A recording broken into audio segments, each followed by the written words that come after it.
تقوی ایمان کا جمال ہے اور احکام ربانی کی مکمل تعمیل اس جمال کی مظہر ہے۔ یہ حاصل ہے اس ساری گفتگو کا جو آج کی اس باب میں پیش کرنی ہے۔ بات یوں ہے کہ قرآن میں اللہ تعالیٰ جل شانہ نے 20 مقامات پر تقوی کو ایمان کے ساتھ وابستہ یعنی مربوط فرمایا ہے، اور تقوی کو اس کیفیت کا مورد قرار دیا ہے جس سے نظر کے معاملات کھلتے ہیں، در دل کو کشادگی ملتی ہے، سیرت کو خیر و نور کی برکتوں سے نوازا جاتا ہے، اور اس تقوی وہ کشائشیں لے کر آتا ہے جن سے بندہ حق کے سارے اعمال حسن قبول کے دائرے میں ڈھل جاتے ہیں۔ اس بات کی وضاحت قرآن حکیم کی ان آیات میں ہوتی ہے جن میں ارشاد فرمایا وَمَن يَتَّقِ اللَّهَ يَجْعَل لَّهُ مِنْ أَمْرِهِ يُسْرًا، یعنی جس شخص کے مزاج میں اللہ تعالیٰ سے تقوی کی کیفیت وارد ہوتی ہے، اللہ تعالیٰ خود اسی معاملات سے اس کے لیے آسائشیں عطا فرماتا ہے۔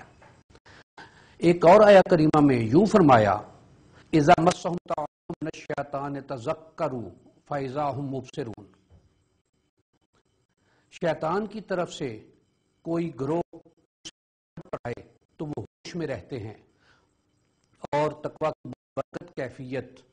وہیں ان پر اصل حقیقت واضح کر دیتی ہے۔ امر واقعہ یہ ہے کہ تقوی بذات خود کوئی عمل نہیں ہے، بلکہ تقوی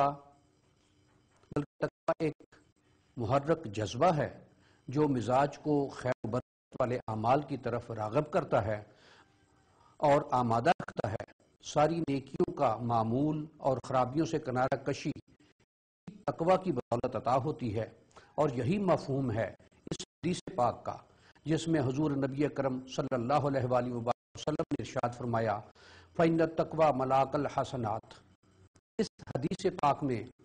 لفظ مبارک ملاک ارشاد فرمایا ہے،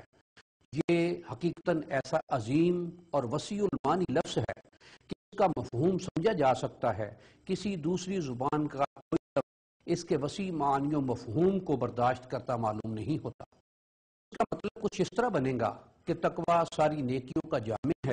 ساری نیکیوں کا محرک ہے، اور تقوی ہی وہ دائرہ ہے، ساری نیکیاں اس کے حوالی میں ہوتی ہیں۔ یہ بات اس طرح ہے، تقوی جس جذبہ محرک کا نام ہے وہ ایمان اور اطاعت احکام کے درمیان کا سب سے اہم عنصر ہے۔ تقوی پیدا ہوتا ہے اور مزاج مومن کو اس بات پر آمادہ رکھتا ہے کہ تمام اعمال پر کاربند رہے جو حق تعالیٰ اور اس کے حبیب صلی اللہ علیہ وآلہ وسلم کو پسند ہیں، اور ہر اس عمل سے گریز کرے جو بارگاہ ربانی میں پسند نہیں ہے۔ تقوی کی اسی ہماگیر کیفیت کو اس مقدس لفظ نے بھی سنبھالا ہوا ہے۔ یہ لفظ قرآن مجید میں اور حضور نبی اکرم صلی اللہ علیہ وآلہ وسلم نے ایمانیات کو عطا کیا ہے، اور غالباً اس مفہوم کا کوئی اور لفظ کسی بھی دوسری لغت میں موجود نہیں، اور یہی وجہ ہے کہ دنیا کی کسی بھی زبان میں تقوی لفظ کا کوئی صحیح متبادل موجود نہیں ہے جو اس کے سارے قرآنی مفہوم کو سمیٹتا ہو اور سنبھالتا ہو۔ تقوی کا مفہوم یہ ہے کہ قلب و ضمیر کے اندر یہ گہرا اور ہماگیر احساس موجود اور زندہ رہے کہ ایمان صرف اور صرف اس شرط پر قائم رہ سکتا ہے کہ زندگی کے شب و روز اس روش پر چلتے رہیں جو رب معبود نے اور رسول خاتم الانبیاء صلی اللہ علیہ وسلم نے معین فرما دی ہے۔ اگر اس سے کہیں بھی انحراف ہو گیا تو مقصود و محبوب کی منزل سے دوری ہو جائے گی، اور یہی بات ایمان کے لیے نقصان رساں ہے۔ یہ احساس خود اللہ جل شانہ نے ہمیں عطا فرمایا ہے کہ اہل ایمان علیکم انفسکم، تمہارے لیے لازم ہے کہ اپنی نگرانی خود کرو، اپنے آپ کو خود سنبھال کے رکھو۔ لا یضرکم من ضل اذا اہتدیتم، جب تم راہ راست پر آ گئے ہو تو کوئی بھی ایسا عنصر جو خود راہ حق سے بھٹکا ہوا ہو تمہیں راہ خیر سے کھسکانے نہ پائے۔ استدعاء التجا یہی تعلیم کی کہ ربنا لا تزغ قلوبنا بعد اذ ہدیتنا وہب لنا من لدنک رحمہ، ہمارے پروردگار یہ تو ہی ہے جو ہماری باں پکڑ کے اپنے کرم سے راہ ایمان پر تو ہمیں لے آیا ہے۔ اے پروردگار، ہمارے دل اس منزل خیر و نور سے ادھر ادھر کبھی نہ ہونے پائیں۔ یہ گہرے ایمانی احساسات ہماری نیتوں کو خیر و ایقان کی منزل میں قائم رکھتے ہوئے نیتوں کے بخیر رہنے کے ارادے برکتوں کے دائرے میں داخل ہوتے ہوئے آگے ان ارادوں سے جو اعمال ظہور پذیر ہوتے ہیں وہ سبھی ایسے ہوتے ہیں کہ انہیں قبول حق کی سند مل جاتی ہے۔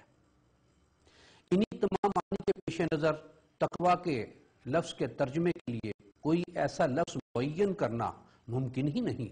بچنا، ڈرنا، باز رہنا، گریز کرنا وغیرہ منفی معنی کے بہت سے لفظ کہے جاتے ہیں، لیکن حقیقتاً کوئی بھی ایسا لفظ تقویٰ کے معنی کو نہیں اٹھاتا،